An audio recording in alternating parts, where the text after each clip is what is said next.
Allyson Grey, it is such an honor to have you with us on the show today on the eve of Bicycle Day, and we are thrilled that you've accepted our invitation to come and record with us. Thanks for having us. Yeah, we're excited. It's great to meet you all. Pleasure's Happy all ours. Eve of Bicycle Day. Yes. Yeah, what an occasion. So the two of you are two of the most important psychedelic artists of all time, and many of us on the Psychedelics Today team have been following your work for decades. Your contributions to this movement, the work that you've been doing, visually depicts consciousness and the mystical experience in a way that's really unparalleled, and it's helped inspire and awaken so many people. And so I just wanted to kick it off by thanking you so much for all that you've done for us and for the movement. We're just really, really honored and grateful for you both. That's such a huge honor, and of course, it's exactly what my prayer would be when the work was being published or shared. Is that it connects with the community of people who've been there and seen that. And it's a genuine kind of sacred cultural unfolding that I think is one of the most exciting, certainly the best news that we have on the horizon, has to do with this whole world of psychedelics. So yeah, we're very grateful to you for representing psychedelics today. And we like to be part of that, and very honored. Yeah. The pleasure is certainly all ours. Thank you. And so we're here today to dig into your work, your connection to psychedelics and their influence on your work, your connection to the late, great Albert Hofmann, to celebrate Bicycle Day together and talk about everything else that we want to. So let's get started. We've already introduced the two of you in the intro to our listeners, but it would be great if you could both introduce yourselves in your own words and tell people who you are. Well, thank you, Alex, for letting me go. First, I started using. My name's Allyson Grey. I've been an artist all my life. When I was 17, I did my first LSD. And I did a lot of LSD for, those early college years pretty regularly, and in many different situations, many different circumstances, climbing mountains and riding a bike and going to Led Zeppelin concerts and dancing my head off, And then I read the book Be Here Now by Ram Dass, and it suggested to me that I try LSD in a brand new way. This was after 3 years of tripping, and in a brand new way that I had never tried before, and that was in a dark room by myself. And it was really Ram Dass that recommended that first. I hadn't heard of that until then. And so when I did that, I had my first contact with the divine. I had secret writing wafting through the air and washing over my body, and all surfaces in the room had this secret writing, made of light. And so I remember thinking, this is what people call God, because I had been a Jewish politico. I really wasn't a spiritual person, until then. And so my art changed dramatically to, be thinking, my art, which was about the self primarily, turned into art about the divine and its in connection with myself. 3 years later, Alex and I were in an art class together in art school, and you can take it from there, but you can also, preface it by introducing yourself. Hi, I'm Alex Grey, and as Allyson mentioned, and I'm I guess, psychedelic visionary artist, a painter, and Allyson and I met in art school. She was one of the only people that would talk to me because I think I was kind of weird, and I had shaved half of my hair off for half a year because I was examining polarities. And so embracing things in a performative kind of ritualistic way. And so Allyson was curious about it, and we had conversations about art and I think the nature of the self and things like that. So we shared a similar wavelength, and it was really in her house on her couch that I had my first psychedelic experience. Uh, it was LSD and Kahlua, which I've never had since, but it was my Interesting first. mix. Yeah, very strange. Gift of a friend, and who probably knew I was suffering because I was really deeply depressed. And this was the end of the year school party, and I had been considering, like ending my life, even that morning, and asked for a sign that I shouldn't, you know. And so, at any rate, I'm tripping on her couch, and I'm going through a tunnel. Like it's a, I'm in the dark, but right around the curve, like a shell or something, like a living iridescent kind of mother of pearl kind of form. It is a light right beyond the corner, and this light is like spreading into the tunnel, and I was still in the dark, but I could see on ahead. I was going toward the light. And so for me, this like fixed a whole lot of metaphysical weirdness about polarities, where I felt like uh, I didn't have the polarity of spirit to counter my material based kind of ideas about the world and reality, which was deeply depressing to me. And so this spun it around immediately. It's like a spiritual rebirth canal, I like to say. And because every answer to every question you ever had uh, was in the light that was, right around the corner. And so it gave me a direction. I mean, literally. And I also decided to change my name kind of based on that whole kind of polar unity spiral where the gray brought the opposites together. And I felt like that was what I needed to do with my artwork. And so it also gave me the gumption, I guess, to call up Allyson the very next day and talk to her about what had happened to her. And so we've been bonded. We never left. That was the first date, and we stayed together ever since. And we was the end of school, so we moved in, and it was our first building project. We built our loft in Boston, where we were going to school, and built our other loft in Brooklyn when we moved there 9 years later, and built our Cosm NYC and built everything here at Cosm Hudson Valley. So we became artists, spiritual builders. Mm-hmm. Yeah. I mean, because we kept, through the visions, basically, because Allyson had really inspired this painting series that I became known for, Sacred Mirrors, and worked on them for 10 years. There's 21 of them. And we had a vision a couple days after we got some MDMA from a collector who wanted to buy the Sacred Mirrors. And we decided that we would sell them to this guy, and it was an ungodly amount of money that we needed, but it really wasn't all that much, looking back on it.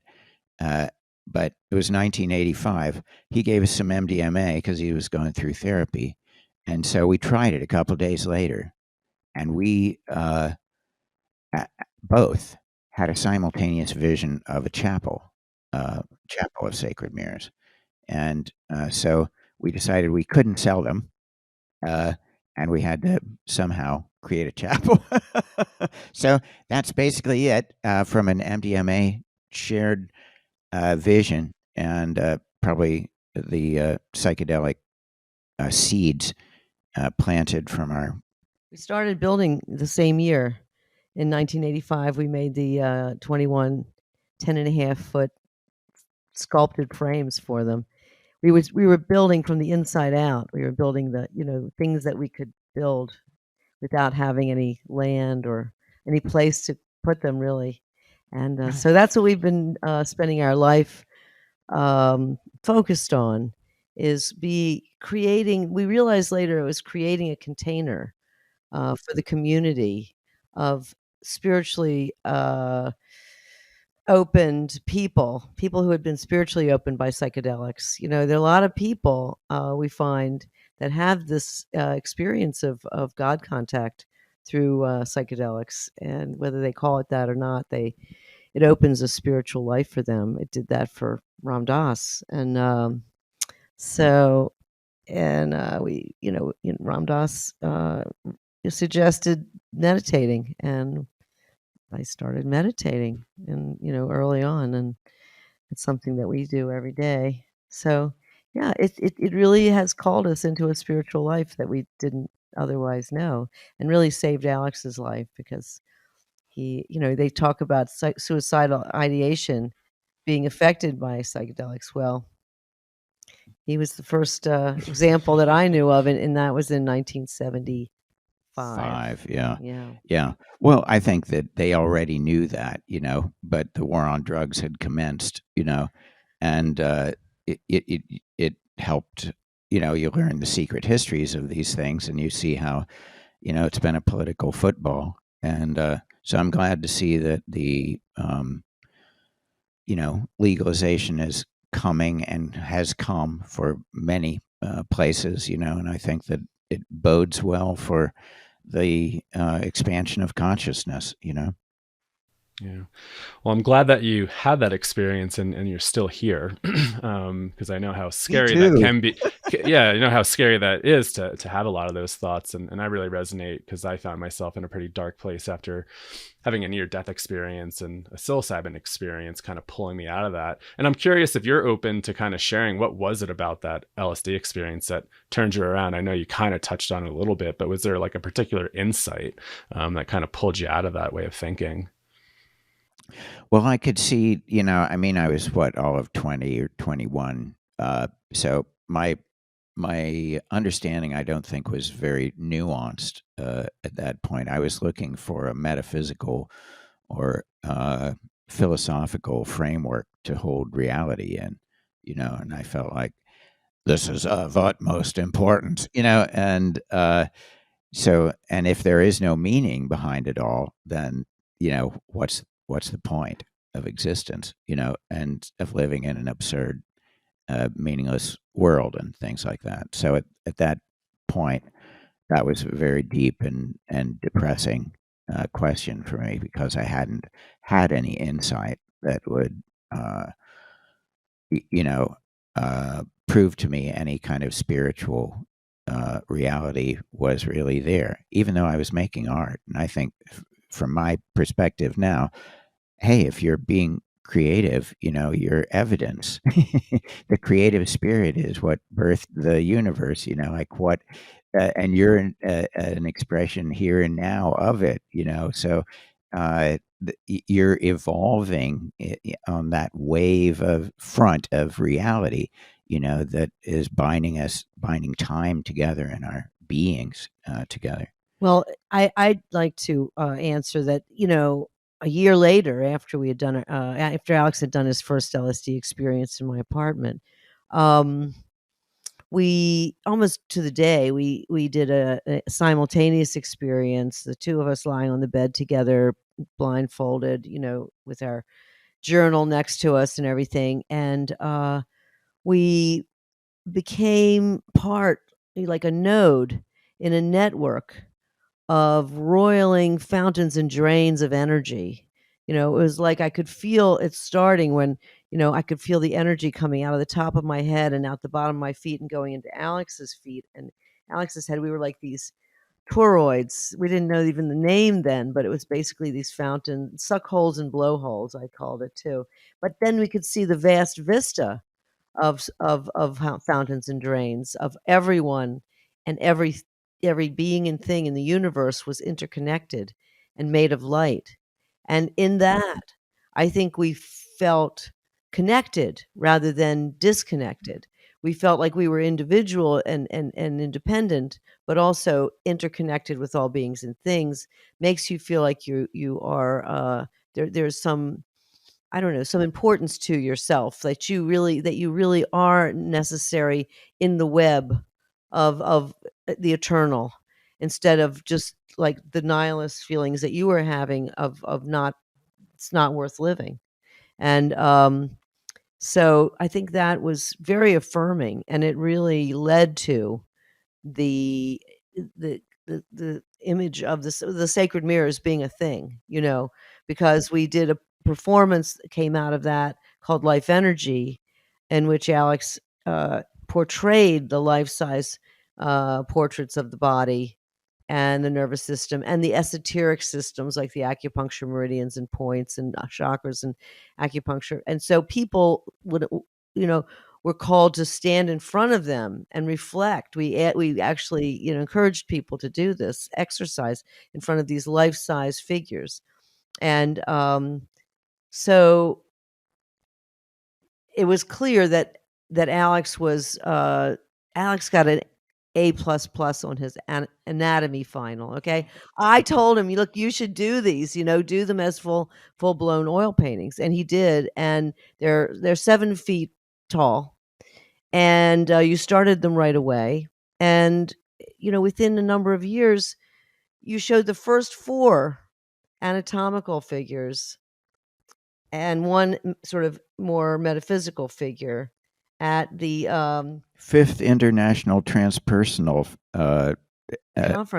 conference, and it was by the invitation of Stan Grof. Yeah. And he gave me an entire hallway for my watercolors, which are fully inspired by, my vision of chaos and order. What is order? What is chaos? The order of the vast vista, and everything's interconnected, but also the chaos of all things that are roiling and falling apart and coming together at all times. Every cell is dying and being born at every moment. So it was like, our epiphanies were turned into art, and we were invited to be in this show, and people loved to stand in front of the sacred mirrors. There were only 4 of them at the time, but then there's 21 of them that you can see now installed in Entheon, the Sanctuary of Visionary Art. But that was our vision that came, 10 years later.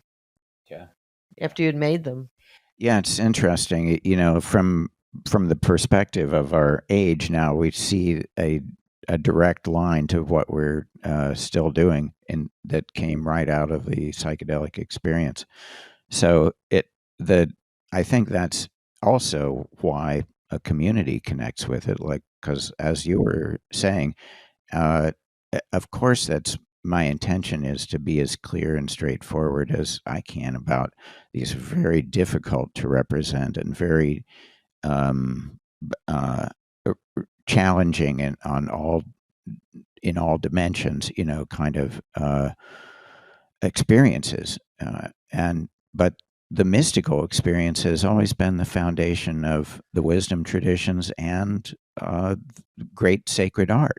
So I figured that this is just the most recent installment, the evolutionary edge of the spiritual art, that's just been continually developing, and it's taking every kind of tool that's being developed. I think the computer graphic tools and even AI and things like this give a greater and greater focus to the to this world that is right behind the veil. That we figure, once we've been there, that you're always there. You're just not aware that you're always there. So you're always multidimensional. You're always part of this, a cell in the body of God or something like that, that, and the light that was going through everyone, the light was love, so it's this kind of luminous love light. that was the composition of, I think, the soul or causal body or whatever it was that seemed outside of time. And it gave us like a foundation. You called it the universal mind lattice, that is a way you can imagine your interconnectedness with everyone. You have a unique vantage point and perspective, yet you're infinitely interconnected with everyone and everything.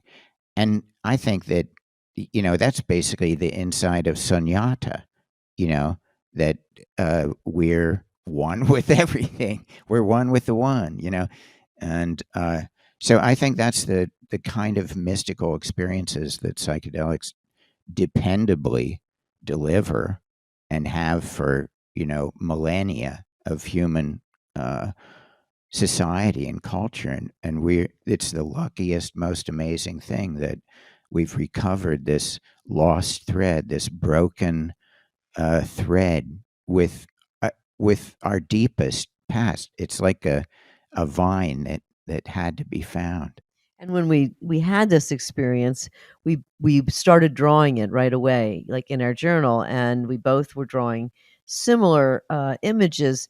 Mine, also, yes, mine was abstract because I have always been an abstract artist, pretty much, and it was a view from the top, down into the funnel, which is like a mandala in a sense.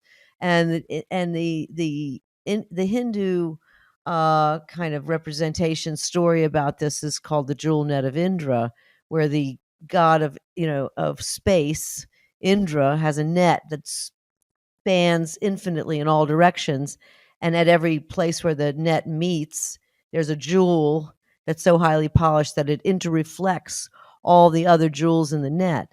So my piece, Jewel Net of Indra, coordinates in many ways with Alex's universal mind lattice, and what I was going to say though is because we started drawing this, and we knew the importance of the spiritual in our art, that's kind of changed our focus from the self, which is very typical of 20-year-olds to be making art about the self. And we were very into that. Both of us, I think we recognized that in each other's work before we fell in love with each other. But we also, turned our focus towards representing these sacred spiritual experiences. And I think that it's very, the people who have an opening to a spiritual life when they didn't have one before often, become sort of zealous in a sense in trying to represent them or share them with other people. And they also are looking for the others, how this is, even with, crazy fundamentalists, they're looking for the others. And so we had this notion that we needed to share this work in an environment in which, because we were both performance mixed media artists, that's where we met, in a class about performance and mixed media. And so it was important for us to share this work with others who had had this experience, who had had a similar or psychedelic experience. We thought this would be really incredible to have a place where you could go and see visionary art. Visionary art was born to us at that point in the 70s. And so we saved work over the years that we felt were particularly important to that theme, and really really represented that theme, so that we could share it with other people. And also looking for visionary art in other people's work, and the greatest, most accomplished visionary artists that we could find. Was there anybody else around that time doing something similar to you or that inspired you? It was very taboo to talk about psychedelics, I can say that. I was getting my MFA from Tufts University, and it was like really taboo. I couldn't even tell my review board for my master's thesis that the secret writing was related to this experience. It's not in there. I had to make, yes, it's related to this and it's related to that and all these other people and all these other things. You had to write a thesis, but never mentioned it, because it was dangerous to talk about it then. It's hard to imagine that now, but you could really get into serious trouble. Yeah. It's very secretive.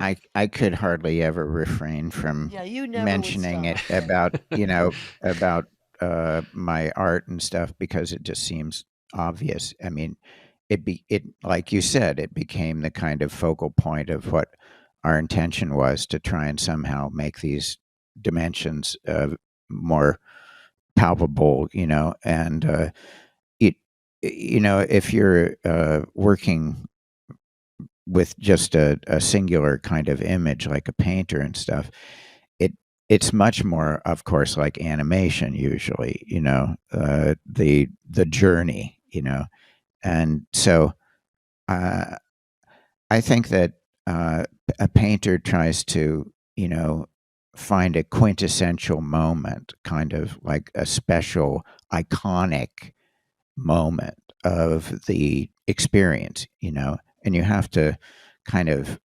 recall, the feeling that was going along with that uh, vision, at its best.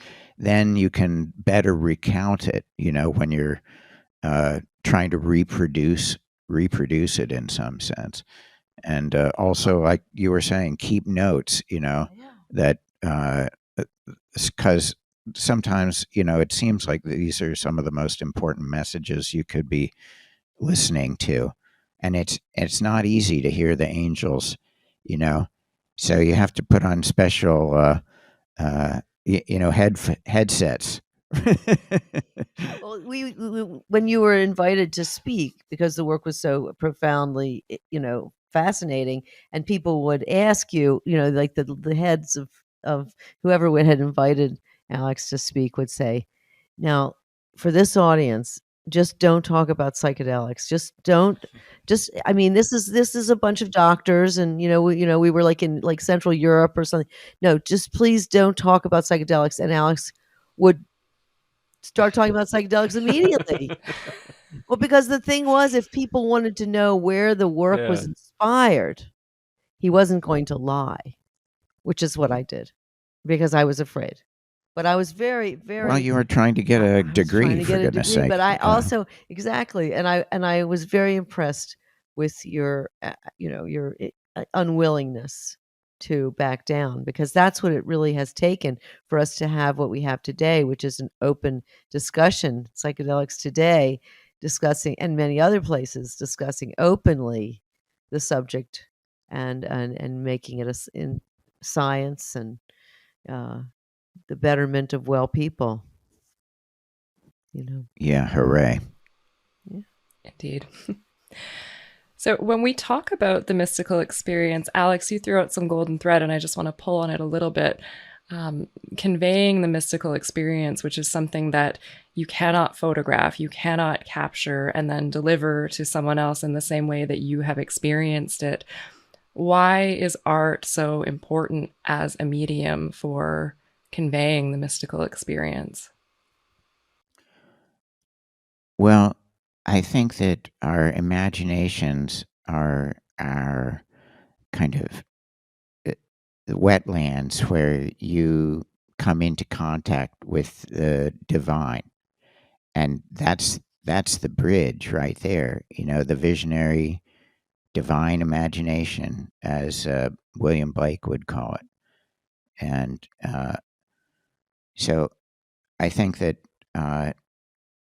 since it's inherent, in the psychedelic state, that you're opening up this great mystery of the imagination. What is it? We don't know. We don't understand, but it seems to be the place where the soul and makes contact with divine reality, and it's why the psychedelics are like a cure of souls, because we've been living in in the mortal skin, when really we're vessels for the immortal.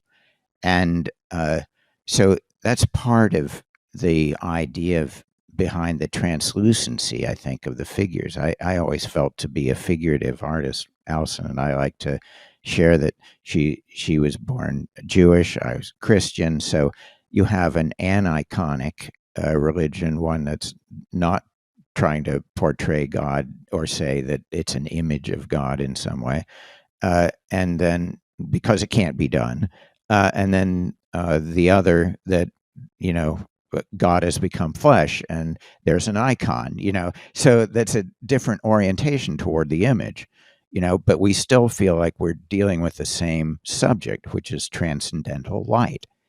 And so uh, through the image, I think that God gives us a kind of art theology.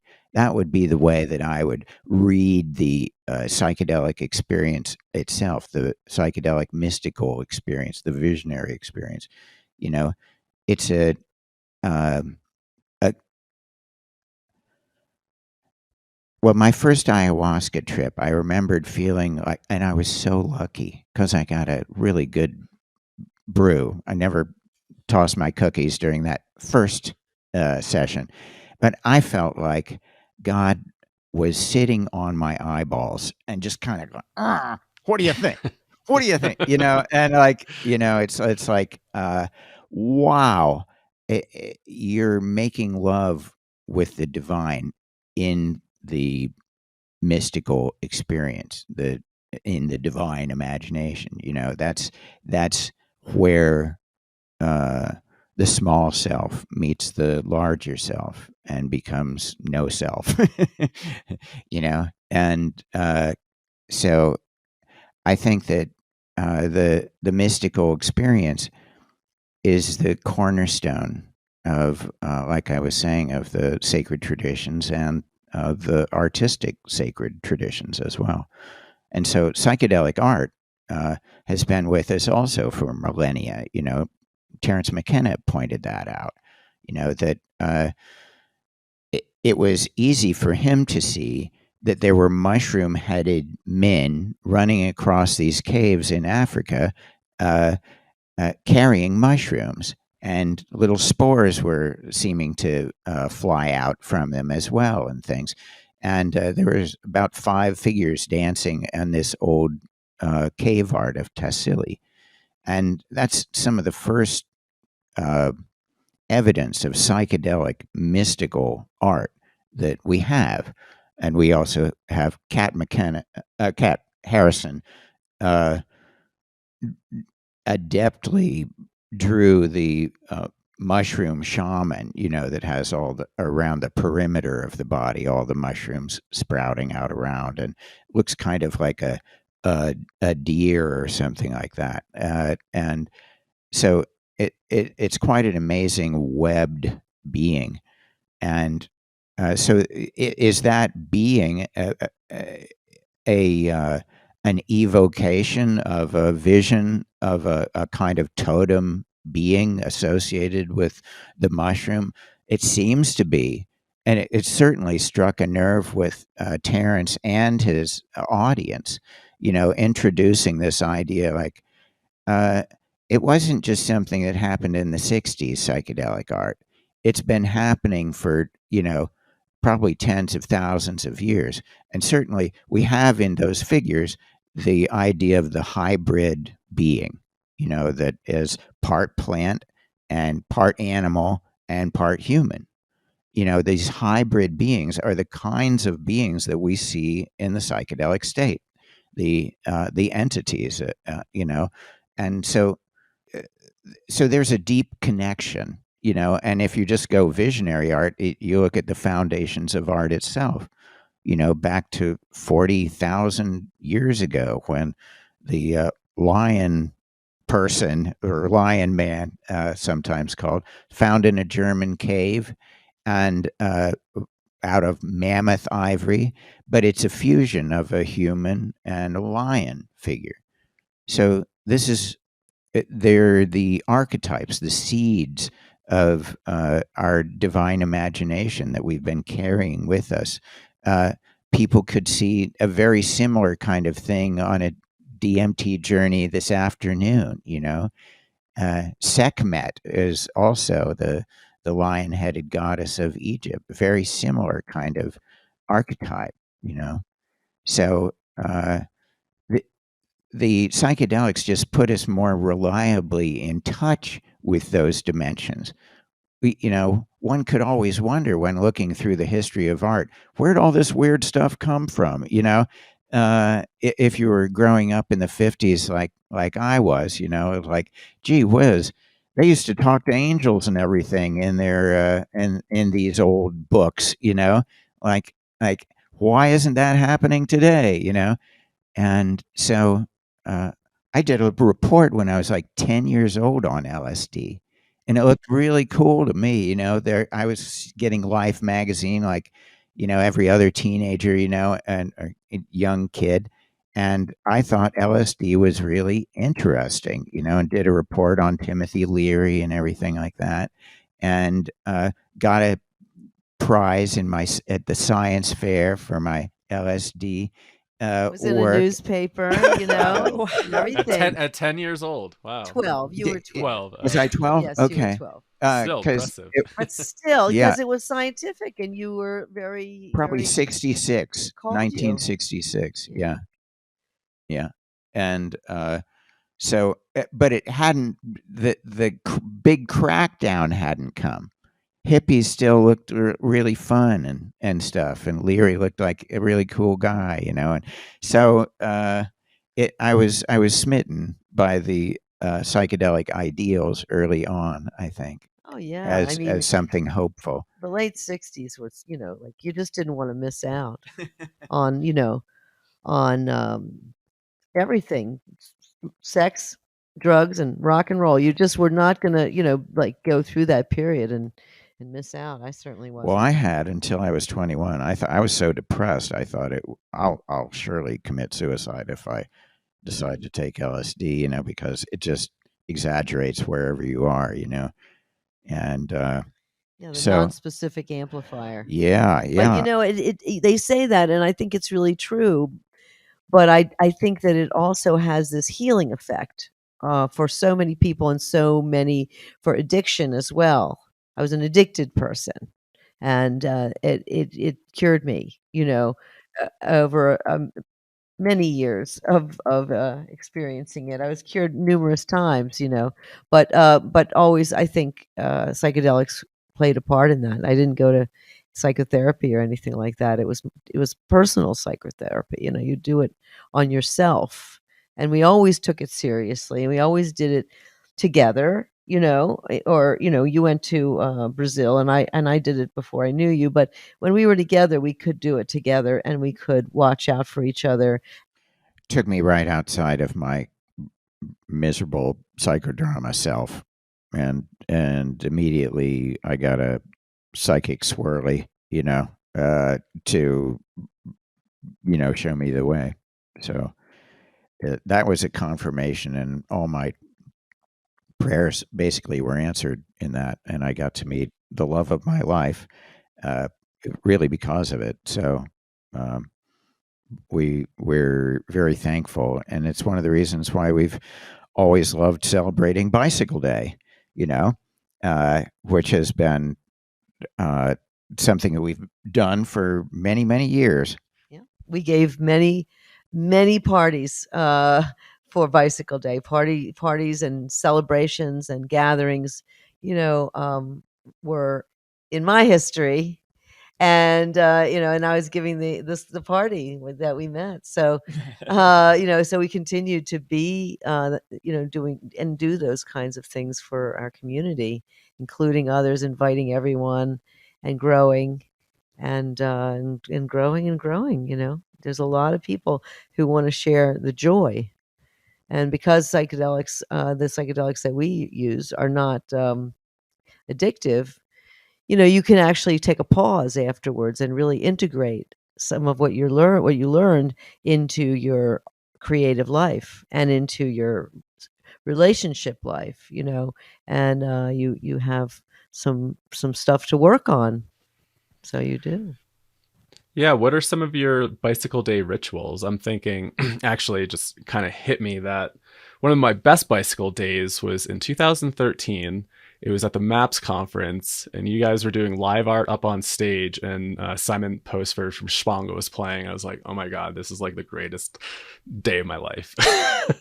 Oh, no, we had a bicycle day party at Temple in San Francisco when there were only like 300 people. They couldn't really hold more than about 300 people there. And it just grew so that after we did it there a few years, we had to do it. We didn't do it in New York because it was still a little dangerous in New York, and in San Francisco it was a little more welcoming. So we always planned our bicycle day for San Francisco for a number of years. Then, of course, we started doing them here. We had big celebrations here, but our rituals around bicycle day, we one of our biggest rituals is to read the statement by Dr. Hofmann that is emblazoned on Alex's painting of Dr. Hofmann, the New Eleusis, and Alex may be able to find it, and we should, we make it a ritual to always recite this prayer that Dr. Hoffman wrote on, was it on his birthday? No, it was like It was on Bicycle Bicycle Day, 2007. Right. There's a kind of a famous quote. I haven't been able to find it right here, right now, but the gist of it was that he affirmed all the positive, desirable things about psychedelics, and that they were here to help us to grow spiritually, and that the greatest tragedy of the materialist era that we find ourselves in is disconnection from nature and from the living web. And so it's one of the great attributes of the sacraments is that they put you in touch many times with the kind of overarching, there you go, alienation from nature and the loss of the experience of being part of the living creation is the greatest tragedy of our materialistic era. It's the causative reason for ecological devastation and climate change. Therefore, I attribute absolute highest importance to consciousness change. I regard psychedelics as catalyzers for this. They are tools which are guiding our perception toward other deeper areas of our human existence so that we again become aware of our spiritual essence. Psychedelic experiences in a safe setting can help our consciousness open up to this sensation of connection and being one with nature.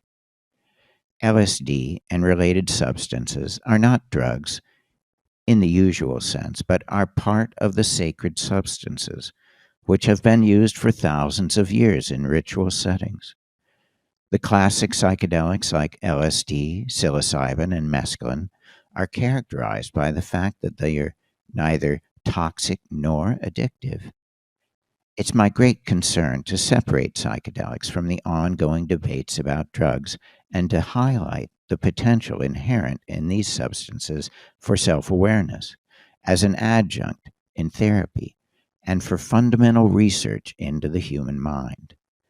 It's my wish that a modern Eleusis will emerge in which seeking humans can learn to have transcendent experiences with sacred substances in a safe setting. I'm convinced that these soul-opening, mind-revealing substances will find their appropriate place in our society and our culture. So that was by Dr. Hofmann, Dr. Albert Hofmann, April 19th, 2007. That was a year before he passed on. And so we have the paintings that I've done of Dr. Hofmann on display, St. Albert and the LSD Revelation Revolution. That was done for his 100th birthday.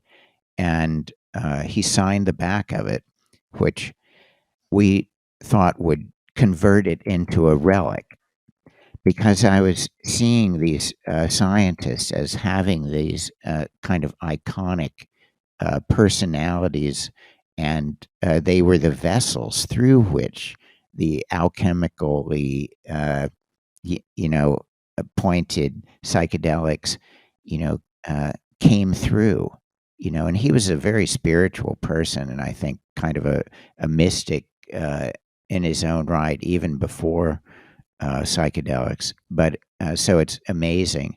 And he used to say, or he said at the LSD conference, that we had for his 100th birthday, that because he had always described it as a peculiar presentiment. You've probably come across that term. But what he said to the audience there, and there was about 2,000 or 3,000 people in the audience, he said that he heard the voice of LSD calling him. And never before and never since had he heard such a voice. So hearing this voice, was what brought him to want to resynthesize what he had, developed on Terence McKenna's birthday, November 16th, 1938. That's when he first mixed up the first batch of LSD, and it didn't seem to do much, to much that they were interested in with the animals. I just wanted to say that when he did have his first real LSD experience, and he thought he was dying, but when he realized he wasn't dying and he calmed down, he remembered a time when he was a child lying in a field and looking around and saying, everything around me is made of chemicals. And that's what I want to do with my life, is learn all about the various chemicals. So it was really like, the beginning of him becoming a chemist was remembered in that first journey. And so I think that is when he became a spiritual person. I mean, we don't have any evidence to that statement, but he didn't seem that he was spiritual before that necessarily. It was that experience of feeling like he was in a meadow of flowers and realizing that everything was made of chemicals, and it was very much a life-altering experience for him. Well, the delight and wonder of chemistry, is I guess what called it into being. It's very curious that 500 years before that, in the town of Basel, was Paracelsus, a huge, amazing alchemist, but he was trying to basically, his feeling was that you couldn't find the philosopher's stone until they had created something, and that something was chemistry. And so what happens when alchemy becomes chemistry? It's like you're taking the consciousness of the chemist out of the equation and watching the materials working together, you see? And so they needed to codify things. They needed to get really straight and measure and determine all the various elements and stuff like that. And it was interesting because Ralph Metzner used to talk about LSD as kind of the philosopher's stone, or perhaps allowing us to be in connection with the philosopher's stone. So what happens, like April 19th or even April 16th, when he gets a dose of LSD in 1943, it's the consciousness is immediately drawn back into chemistry, and it becomes alchemical. We can see what effect it's had on consciousness since that first mega dose that blasted off, the psychedelic science, really, with that magical day of Bicycle Day, that the Hofmann family is so completely awesome. Like I had gotten Albert to sign the back of it, and he signed a bunch of prints as well to raise money for maps and help us out as well. And so after he passed on in 2008, it was right around the time my father passed on as well. But we were still committed, although it was 2008, we were committed to someday building a psychedelic reliquary. And so I reached out to the family. The Hofmann family was so sweet. I was hoping, because we had been to Chartres Cathedral, that you could get the garment that Mary wore when she was birthing Jesus, and or you could get some relic, like maybe his lab coat or something, like I had no idea, but they were sweet even to consider it, and they wound up sending us his glasses, which cool. were the lens through which he saw reality change, and Wow. there was the and they're in their original case. So those are on display in the psychedelic reliquary. And we have a hair of Herr Hofmann. So these are the three classes of relics, like genetic material, and something they wore, and then something they wrote on. So that could be the painting. And so we collected relics like that for the Shulgins as well.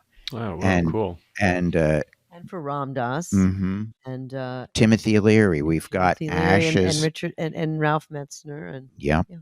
And yeah. So it's been an interesting thing assembling all these kind of heroes to us, and to be part of the reliquary that's in Entheon, which will be opening in June. I was going to ask, where does that live? Does that live within Entheon? That's cool. Oh, Yes. yes. It's in a Beautiful. case. It's all, we have an area for indigenous psychedelic Yeah. relics. Paul Stamets and Mitch Gomez have loaned us some Mayan mushroom stones. So it's really an amazing thing to see these objects that are sometimes over 2,000 years old. And the Huichol and the peyote. We have a number of different people have these relics, and what do they do with them? They were sacred, and so they should belong to the people, and or be seen. We're at just least. the first, Yeah. maybe one of the first places to have a reliquary, but I think there's a lot of room for expansion. Yeah, a lot of people have a lot of cool Yeah. stuff, and it's Amazing just a stuff. way to have a conversation about, oh, here's something about Food of the Gods, and there's a little drawing I did of Terence or something, and so, and there's other paintings, there's going to be other visionary artists as well. We have a beautiful painting of Maria Sabina, and so they're like iconic personalities, I think, for the psychedelic.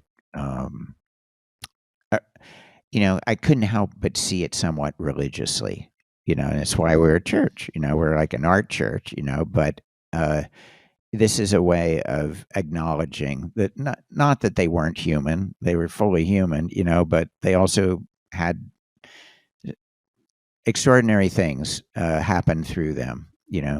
There's also a painting of Stan Grof, and he signed it as well. And so we want to acknowledge the kind of, in some ways, founders of the way of psychedelia, I guess, and to just have a perspective on integrating the creative path and the the psychedelic path. So you just mentioned that all of this is housed within Entheon, and mentioned Entheon quite modestly, but I would love it if we could just step back and if you could explain to our audience who may not be familiar with the project what it is. It's something I think that people really need to know about who might not be familiar with it, and how much has gone into it over the years, and what a triumph it is that it's you're finally able to share it with the world soon.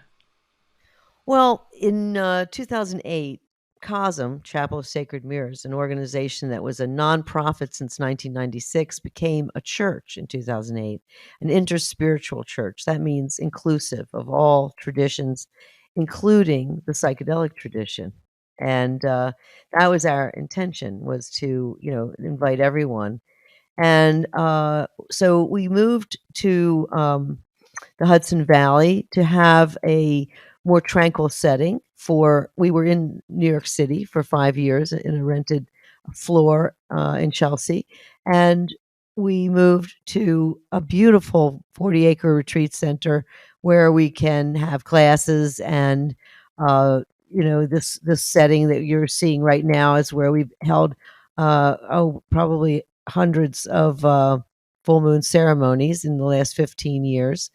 And but the reason we came really was to create an enduring sanctuary of visionary art to uplift a global community. That's our mission. So we're just now opening Entheon, which is the sanctuary of visionary art, and it has 12,000 square feet, and it's 3 stories with an elevator and ADA compliance all over the place. And we're really excited to finally be opening to the public with Entheon. We've been open to the public since before COVID. We were open for a good 12 years and had many, many events here. And most of our psychedelic friends that and we know, like Graham Hancock and Rick Doblin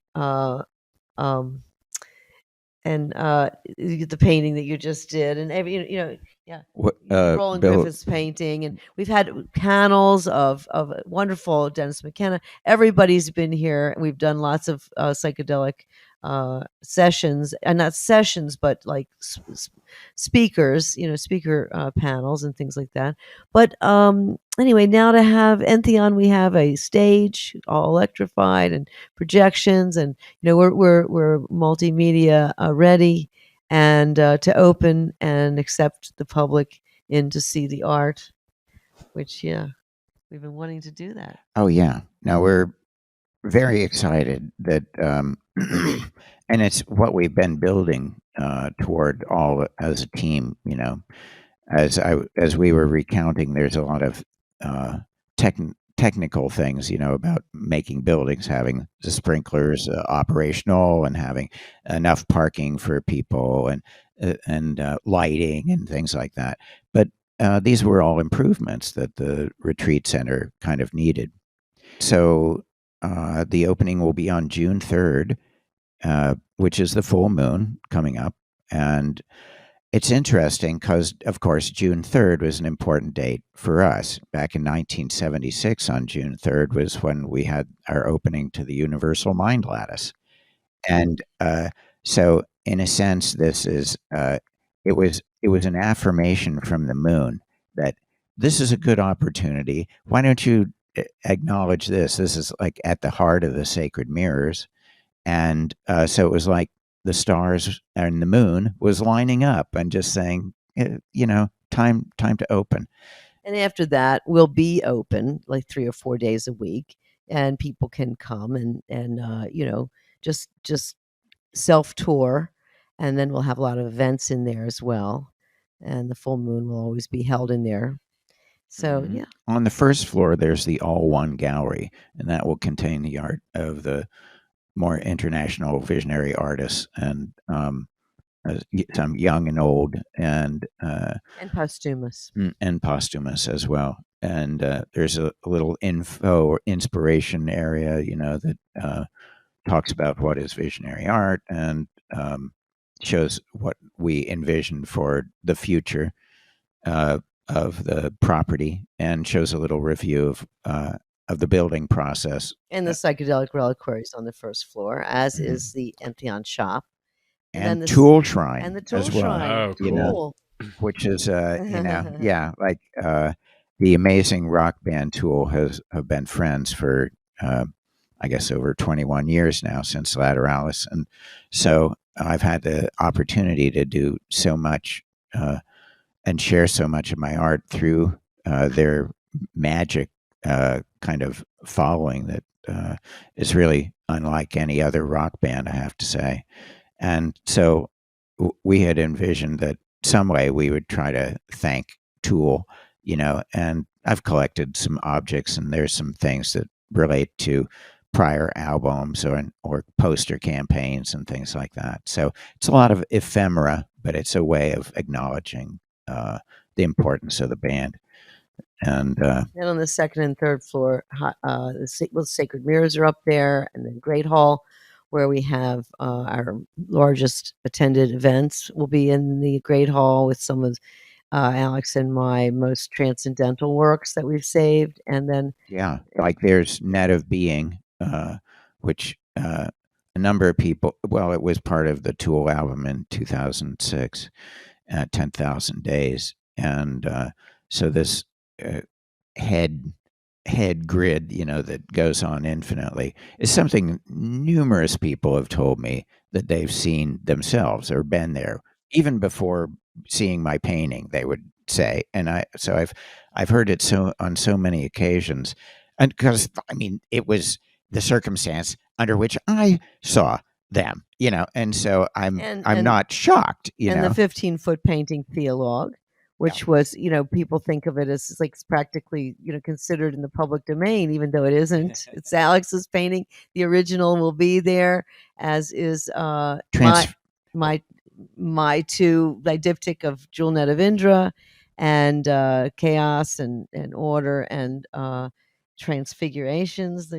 Transfiguration was a 1993 painting that was based on a vision with DMT. Our first DMT, Terrence McKenna sent us a little bit of smokable, and so it was the first time we had ever smoked DMT, and I had that vision straight away that I was inside of this hyperdimensional sphere, and rose up, but it was a lot like the Transfiguration painting of Raphael, and sort of the figure of Christ is based on that.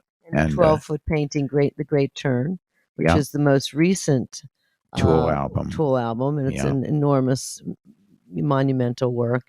So anyway, lots of art, lots of events we will have, and a real center for our global community. That's what we wanted to always be. Well, congratulations. And I love the synchronicity of how that lines up with your previous experience on June 3rd. And I know you guys have been working on this for a very, very long time. So I just a huge congratulations. And I know it's going to be an awesome kind of meeting place on the East Coast for the community. And I'm excited to come check it out. So anybody can come and visit anytime? Is it kind of buy a ticket type of thing? We'll have days and hours, when we'll be open. We're going to start out a little slow, 3 days a week, but it's opening June 3rd. Tickets are available. The Great Hall is sold out, but there are many tickets available. There's a lot of wide screens throughout the entire place, including we're going to be projecting on the building. So there'll be lots of places to see the ceremony and to celebrate there. And there will be a number of visionary artists that will be visiting from around the country, and so we plan to have a conversation about visionary art. That's why visionary art matters, basically, and so we're looking forward to that and to being open again. Feels like a ready-made Psychedelics Today field trip. Yeah. A few of us might darken your doorstep on June 3rd. Yeah. Yes. Let us know when you're coming. We'd love to see you, and we're so grateful for you to give us this opportunity to talk about our story. We're grateful for you and honored to be able to platform you guys and host you guys today. Thank you. Thank you so much. Happy Bicycle Day. Happy Bicycle Day, everybody. Same to you. Great.